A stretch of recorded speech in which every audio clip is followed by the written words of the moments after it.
Hello friends, तो आज हम लोग रिफ्रैक्टिव इंडेक्स ऑफ रिफ्रैक्शन से रिलेटेड क्वेश्चन का हम लोग कर रहे हैं। रिफ्रैक्टिव इंडेक्स और रिफ्रैक्शन ऑफ लाइट से रिलेटेड क्वेश्चन को करेंगे। तो हम लोग आज सीटेट पेपर 2 साइंस का तैयारी कर रहे हैं, जिसमें हम लोग फिजिक्स पढ़ रहे हैं।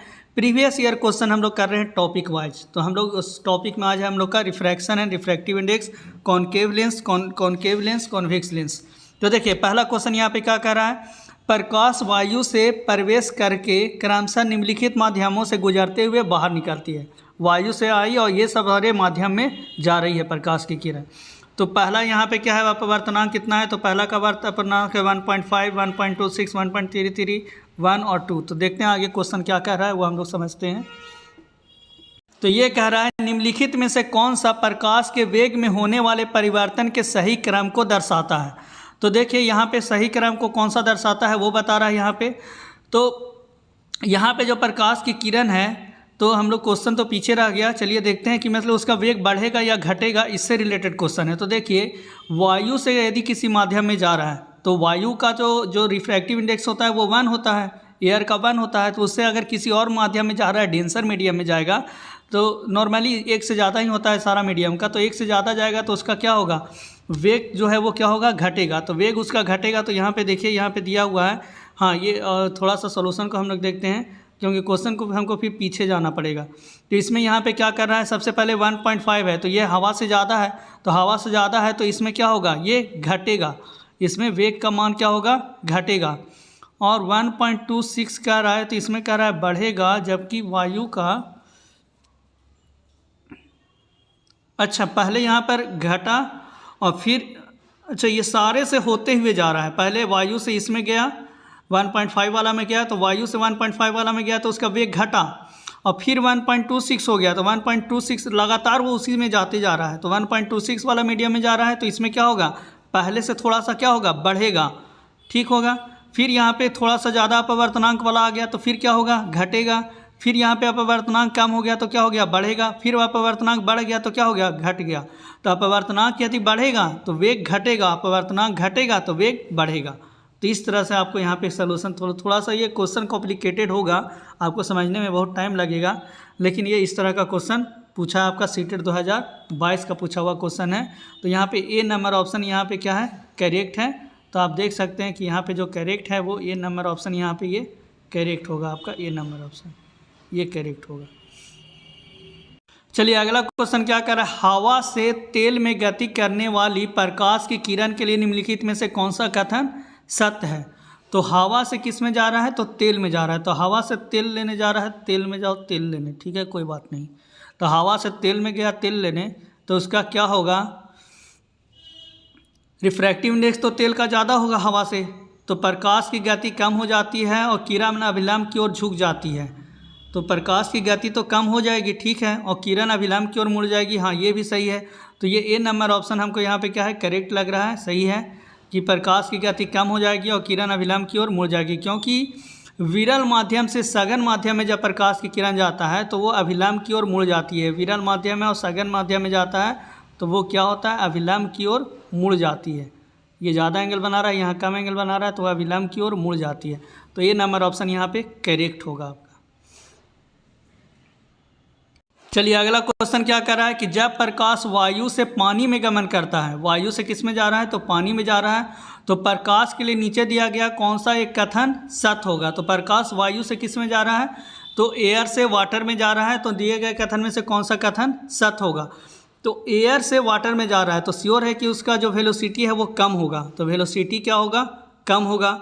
आवृत्ति में कमी होगी तो बी नंबर ऑप्शन तो नहीं होगा, वेग में वृद्धि होगा, ये गलत हो गया। ये नंबर ऑप्शन बी नंबर, आवृत्ति में कोई परिवर्तन नहीं होता है, हम लोग जानते हैं, तो ये भी नहीं होगा। सी नंबर ऑप्शन क्या कर रहा है, इसके तरंगदैर्घ्य और आवृत्ति दोनों, आवृत्ति जहाँ बोला खत्म, तो बी और सी ऑप्शन तो ऐसे ही खत्म हो गया, डी ए सही गलत खत्म हो गया। डी नंबर ऑप्शन कह रहा है इसकी तरंगदैर्घ्य और वेग दोनों में कमी होगी, हाँ ये सही है। तो ये देखिए सीटेट 2019 और 2021 दोनों में पूछा गया, तो बहुत अच्छा ये क्वेश्चन है आपका। ये देखिए ये छत्तीसगढ़ टेट 2011 का पूछा हुआ क्वेश्चन है। जब प्रकाश एक माध्यम से दूसरे माध्यम में प्रवेश करता है तो वह अपने मार्ग से विचलित हो जाता है। इस घटना को हम लोग क्या कहते हैं, तो इस घटना को हम लोग कहते हैं प्रकाश का अपवर्तन। तो ये बी नंबर ऑप्शन यहाँ पे क्या होगा, करेक्ट होगा, प्रकाश का अपवर्तन कहते हैं इस घटना को। चलिए ये देखिए 201 नंबर क्वेश्चन क्या कर रहा है, तारों के टिमटिमाने का कारण क्या है। तो तारे क्यों टिमटिमाते हैं, तो वायुमंडलीय अपवर्तन के कारण। तो यहाँ पे देखिए अपवर्तन वाला ऑप्शन कौन है, तो सी में परिकिरण, डी में परावर्तन है, तो बी नंबर ऑप्शन में यहाँ अपवर्तन दिख रहा है। तो वायुमंडल में परिवर्तीय अपवर्तनांकों की विभिन्न परतों द्वारा प्रकाश का अपवर्तन, अलग अलग गैसों का आवरण है, नाइट्रोजन गैस, ऑक्सीजन गैस और सब गैस का क्या है अपवर्तनांक अलग अलग है। तो अपवर्तनांक होगा तो बी नंबर ऑप्शन सही है, स्वाहा। चलिए इसमें क्या कर रहा है, किरोसिन ऑयल, तारपीन का तेल और पानी के अपवर्तनांक क्रमशः 1.44, 1.47, 1.33 है। इनमें से किसमें प्रकाश की चाल सर्वाधिक होगी। तो बताइए तीनों में किसमें प्रकाश की चाल सर्वाधिक होगी। तो जिसका अपवर्तनांक कम उसमें प्रकाश की चाल ज़्यादा। तो अपवर्तनांक कम किसका है, 1.33 है पानी का। तो पानी में चाल, आग लगा दो पानी में, जियो, हाँ जवानी में, ठीक। चलिए अगला क्वेश्चन देखिए, ये यूपी टेट 2022 और यूपी टेट 2017 में पूछा गया है। यदि कांच, पानी और कांच के परम अपवर्तनांक क्रमशः 4/3 और 3/2 हो तो पानी के सापेक्ष कांच का अपवर्तनांक क्या होगा। रिलेटिव रिफ्रैक्टिव इंडेक्स ये क्वेश्चन है। तो यहाँ पे देखिए किसके रिस्पेक्ट में पूछा है। तो यहाँ पे पूछ रहा है, इसको लिखने का तरीका ये होता है कि म्यू किसका, पानी के सापेक्ष कांच का अपवर्तनांक। तो यहाँ पे कांच का पूछ रहा है, तो म्यू ग्लास पूछ रहा है किसके रिस्पेक्ट में, वाटर के रिस्पेक्ट में। तो ये क्या होता है, म्यू जी बटा म्यू डब्लू। जो आगे में रहता है वो ऊपर, जो पीछे रहता है वो नीचे, हम लोग भी जानते हैं। तो यहाँ पे क्या होगा, गिलास का ऊपर में रहेगा। तो गिलास का कितना है, तो गिलास का है 3/2 और इसका कितना है, तो इसका है 4/3। तो 3 ऊपर भेजेंगे तो 3 3 9, तो 9/8 हो जाएगा। तो ये बी नंबर ऑप्शन यहाँ पे क्या होगा, करेक्ट होगा, 9/8। तो बी नंबर ऑप्शन यहाँ पे करेक्ट आंसर होगा 9/8, ठीक है। चलिए ये देखिए 172 नंबर क्वेश्चन, बहुत अच्छा क्वेश्चन है। क्या कर रहा है, किसी बीम को किसी उत्तल लेंस के सामने इस प्रकार रखा गया है कि उसका वास्तविक और आवर्धित प्रतिबिंब लेंस की दूसरी ओर बनता है। यदि उत्तल लेंस के आधे भाग को किसी काले अपारदर्शी कागज से ढक दिया जाए, देखिए अगर ढक देने से क्या होगा, कुछ फ़र्क पड़ेगा क्या, आप लोग खुद समझ सकते हैं। यहाँ पे हम बताते हैं थोड़ा सा। ये देखिए ये बात कर रहा है कि यहाँ पे ये उत्तल लेंस हम बनाएं, यहाँ पे कोई वस्तु रखें, इसका प्रतिबिंब हमको इधर बना कुछ भी, ठीक है। अगर हम इसको आधा हम ढक दें, आधा नीचे या ऊपर हम इस तरह से ढक दें मान ले, तो ढक देने से क्या ये जो प्रतिबिंब बनता है इसके साइज में या किसी चीज़ में डिफरेंट होगा। तो ऑप्शन क्या क्या देता है वो हम लोग देखते हैं। तो ऑप्शन क्या कर रहा है, प्रतिबिंब आवर्धन घट जाएगी, प्रतिबिंब का ऊपरी आधा भाग लुप्त हो जाएगी, प्रतिबिंब का निचला आधा भाग लुप्त हो जाएगी, प्रतिबिंब की तीव्रता घट जाएगी। तो ये सही होगा कि सिर्फ उसका क्या होगा, इंटेंसिटी कम हो जाएगा, ब्राइटनेस कम हो जाएगा, लेकिन साइज में कोई फ़र्क पड़ने वाला नहीं है। आधा लेंस लें या पूरा लेंस लें उसका वही रहेगा, सिर्फ इंटेंसिटी उसका कम हो जाएगा। ये देखिए यहाँ पे ये चीज़ बताया भी है कि इसकी तीव्रता में सिर्फ क्या होगा, कम हो जाएगा, प्रतिबिंब की तीव्रता कम होगी सिर्फ। चलिए अगला क्वेश्चन यहाँ पे क्या है, मानव आँख का निकट बिंदु यानी स्पष्ट देख पाने की न्यूनतम दूरी 25 सेंटीमीटर है। एक सामान्य मानव आँख के लिए निम्नलिखित में से कौन सा कथन सत्य है।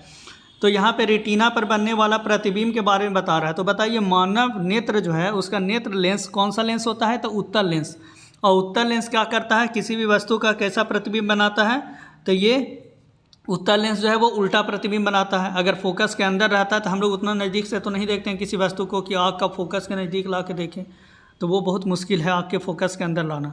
तो वो क्या होता है कि वास्तविक और उल्टा प्रतिबिंब बनाता है। तो देखते हैं रेटिना पे पहला ऑप्शन क्या है, रेटिना पर बनने वाला प्रतिबिंब आभासी सीधा और छोटा होता है, तो ये गलत है।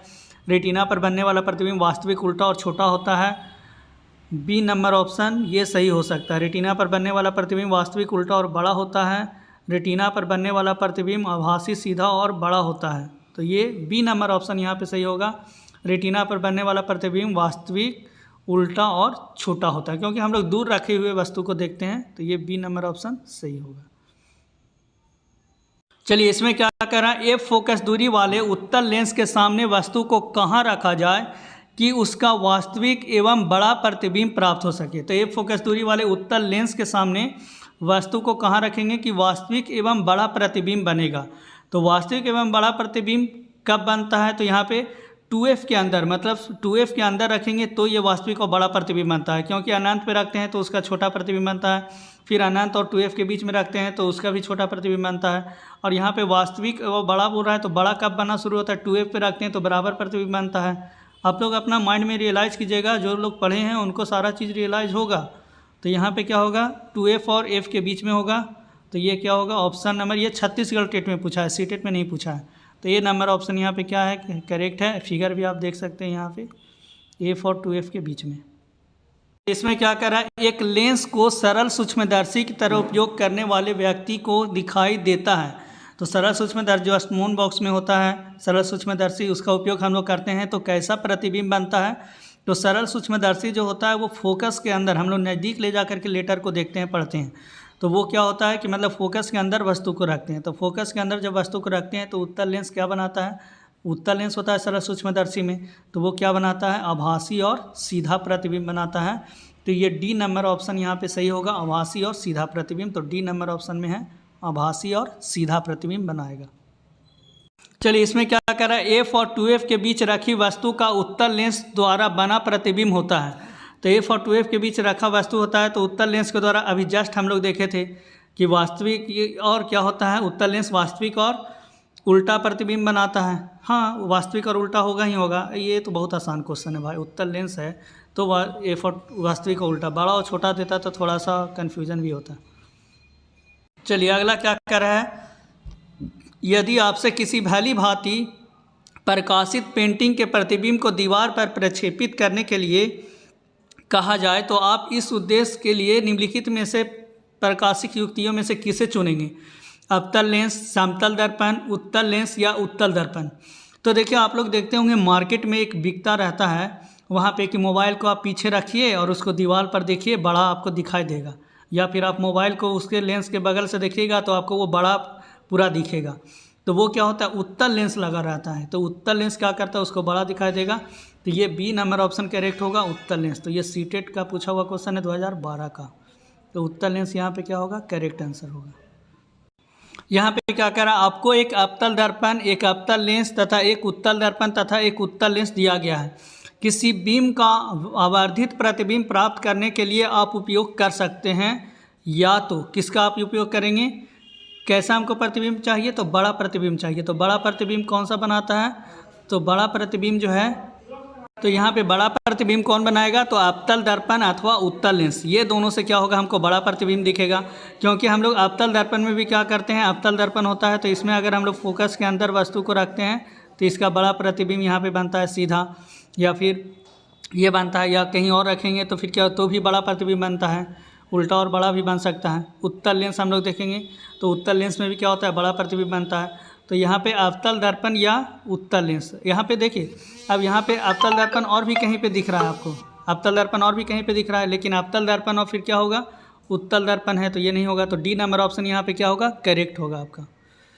चलिए अगला क्वेश्चन क्या है, एक उत्तल लेंस जिसका फोकस दूरी 0.5 है, एक अवतल लेंस जिसकी फोकस दूरी 1 मीटर है, जोड़ा जाता है तो परिणामी लेंस की क्षमता क्या होगी। तो यहाँ पर लेंस की क्षमता हमको पावर, तो क्या होता है, पावर इक्वल टू 1/f होता है। तो यहाँ पे क्या हो रहा है, दोनों का फोकस लेंथ को यहाँ पर ऐड कर रहे हैं, तो यहाँ पे एक का 1/0.5, एक का 1 - 1 हो गया, मतलब 1/p बराबर होगा 1, या p बराबर होगा 1/f1 + 1/f2, 1/f1 + 1/f2 हो जाएगा यहाँ पर, पावर इक्वल टू दोनों का p1 + p2, तो उससे निकाल लेंगे तो यहाँ पे क्या आएगा, 1 डायोप्टर आपका यहाँ पे करेक्ट आंसर है। तो इस तरह का कैलकुलेशन वाला स्टेट लेवल में पूछता है, सीटेट में कैलकुलेशन वाला कोई क्वेश्चन नहीं आता है, बस माइंड लगाइए, गेम बजाइए, आंसर दीजिए। ये देखिए बहुत अच्छा क्वेश्चन है, 154 नंबर सीटेट 2022 का पूछा हुआ क्वेश्चन है। निम्नलिखित में से कौन सा समूह वस्तु का सदैव आभासी प्रतिबिंब बनाता है। तो हमेशा आभासी प्रतिबिंब कौन कौन बनाता है, तो एक समतल दर्पण हो गया, हाँ समतल दर्पण तो बनाता है आभासी प्रतिबिंब। तो समतल दर्पण वाला ऑप्शन हो गया आपका ए, बी और डी। तो सी वाला ऑप्शन तो ख़त्म हो गया, तो सी वाला ऑप्शन को हम लोग हटा लेते हैं, सी में समतल दर्पण नहीं है तो ये सी को हटा लेते हैं। उसके बाद यहाँ पे हम लोग देख रहे हैं सदैव, हमेशा मतलब आभासी प्रतिबिंब बनाता है। तो हमेशा आभासी प्रतिबिंब कौन बनाएगा, तो समतल दर्पण हो गया, अवतल दर्पण तो नहीं होगा, उत्तल दर्पण होगा। तो उत्तल दर्पण वाला कौन कौन ऑप्शन दिख रहा है जिसमें उत्तल दर्पण है, तो उत्तल दर्पण वाला दिख रहा है हमको ए नंबर ऑप्शन और बी नंबर ऑप्शन, इसमें उत्तल दर्पण नहीं है तो ये भी खत्म हो गया। तो समतल दर्पण इसमें है और ये समतल दर्पण इसमें भी है। अब लेंस पे हम लोग जाते हैं, तो अवतल लेंस और उत्तल लेंस। तो उत्तल लेंस तो क्या बनाता है, उल्टा भी प्रतिबिंब बनाता है यहाँ पे, और वो वास्तविक बनाता है। तो सीधा प्रतिबिंब किस में बनता है, तो अवतल लेंस में हमेशा सीधा। तो ये बी नंबर ऑप्शन यहाँ पे करेक्ट होगा, ये गलत हो जाएगा उत्तल लेंस के कारण। तो बी नंबर ऑप्शन है। ये सीटेट 2022 का पूछा हुआ क्वेश्चन है, तो बहुत अच्छा ये क्वेश्चन है, थोड़ा टाइम टेकिंग क्वेश्चन है। चलिए इसमें क्या कह रहा है, नीचे दिए कथनों में से कौन सा कथन अवतल लेंस द्वारा बने प्रतिबिंब के लिए सदैव सही होता है। तो अवतल लेंस के द्वारा जो बना प्रतिबिंब होता है उसके लिए सदैव सही होता है। तो अवतल लेंस क्या बनाता है, तो आभासी और सीधा और छोटा प्रतिबिंब बनाता है। तो आभासी, सीधा और छोटा प्रतिबिंब हम लोग को देखना है। तो उल्टा प्रतिबिंब ए और बी तो गलत हो गया, उल्टा है। सी में सीधा और बड़ा बता रहा है और डी में सीधा और छोटा बता रहा है। तो डी नंबर ऑप्शन यहाँ पे क्या होगा, करेक्ट होगा। तो ये डी यहाँ पे करेक्ट हो गया। सीटेट 2021 का पूछा हुआ ये क्वेश्चन है। चलिए देखिए 179 नंबर क्वेश्चन, ये हम पहले भी करा चुके हैं ये क्वेश्चन। तो क्या कहता है कि समीर एक प्रदर्शनी में जाता है, वह दर्पण घर में प्रवेश करता है और वो देखता है दर्पण के साथ। ये हम क्वेश्चन करा चुके हैं मिरर में। तो ये चलिए, तो यहाँ पे क्या होगा, तो ये बताएं, चलिए एक बार बता ही देते हैं। तो ये क्या है, समान आकार का और सीधा। तो ये समतल दर्पण हो गया था, ये उत्तल दर्पण हो गया था, ये अवतल दर्पण और ये भी अवतल दर्पण था। चलिए ठीक है।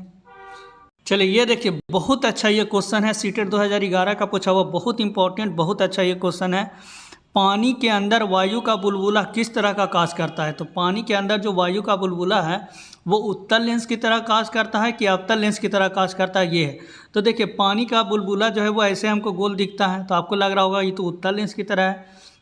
लेकिन जब हम इसमें पानी भर देंगे, इस तरह से पानी भर देंगे, तो देखिए ये जो है इधर का लेयर जो इधर वायु हो जाएगा, तो ये जो है ये अवतल लेंस बना लेगा। इधर जो है ये इधर वाटर भरा हुआ रहेगा, तो ये अवतल लेंस बना लेगा। इधर ये भी क्या बना लेगा, ये अवतल लेंस बना लेगा। तो ये अवतल लेंस की तरह काज करता है, उत्तल लेंस की तरह नहीं, अवतल लेंस की तरह काज करता है। तो ये इसका हम लोग प्रूफ भी करते हैं, तो आप लोग प्रूफ करने की ज़रूरत नहीं है। तो डी नंबर ऑप्शन यहाँ पे क्या है, करेक्ट होगा। ये पानी के अंदर वायु का बुलबुला किस लेंस की तरह काज करता है, तो अवतल लेंस की तरह। एकदम रट लीजिए इसको, बहुत इंपॉर्टेंट है, वेरी वेरी इंपॉर्टेंट। एक अवतल लेंस से बनने वाला प्रतिबिंब होगा। तो एक अवतल लेंस से जो बनने वाला प्रतिबिंब होगा वो कैसा होगा। तो अवतल लेंस से जो बनने वाला प्रतिबिंब है वो कैसा बनता है, तो अवतल लेंस आभासी प्रतिबिंब बनाता है। तो यहाँ पे क्या होगा, बी नंबर ऑप्शन यहाँ पे करेक्ट ऑप्शन होगा कि ये आभासी प्रतिबिंब बनाता है। चलिए तो ठीक है, मैंने आज कर लिया रिफ्रैक्टिव इंडेक्स, कॉनकेव और कॉन्वेक्स मिरर से रिलेटेड क्वेश्चन। अब हम लोग नेक्स्ट क्लास में करेंगे total internal reflection, dispersion, scattering of light, diffraction of light, ये सब से रिलेटेड हम लोग क्वेश्चन को करेंगे। तो नेक्स्ट लाइट का लास्ट चैप्टर होगा, लास्ट वीडियो होगा। तो आप लोग प्लीज़ कमेंट ज़रूर करें, अच्छा लगे तो प्लीज़ कमेंट करें ताकि हम और भी उत्साह से वीडियो बना सकें। और प्लीज़ चैनल को सब्सक्राइब एंड शेयर करें दूसरे को भी, ताकि मेरा उत्साह बढ़े और हम आपको बहुत सारा वीडियो इस तरह का बनाएं। क्योंकि आपको एक जगह इतना सारा अच्छा क्वेश्चन को एक जगह कलेक्ट करके सीरियली वाइज आपको कहीं नहीं मिलेगा। आपको हम बता रहे हैं कि आपको बहुत अच्छा तरीक़ा से यहाँ पे आपका तैयारी होगा। ठीक है, thank you for watching video.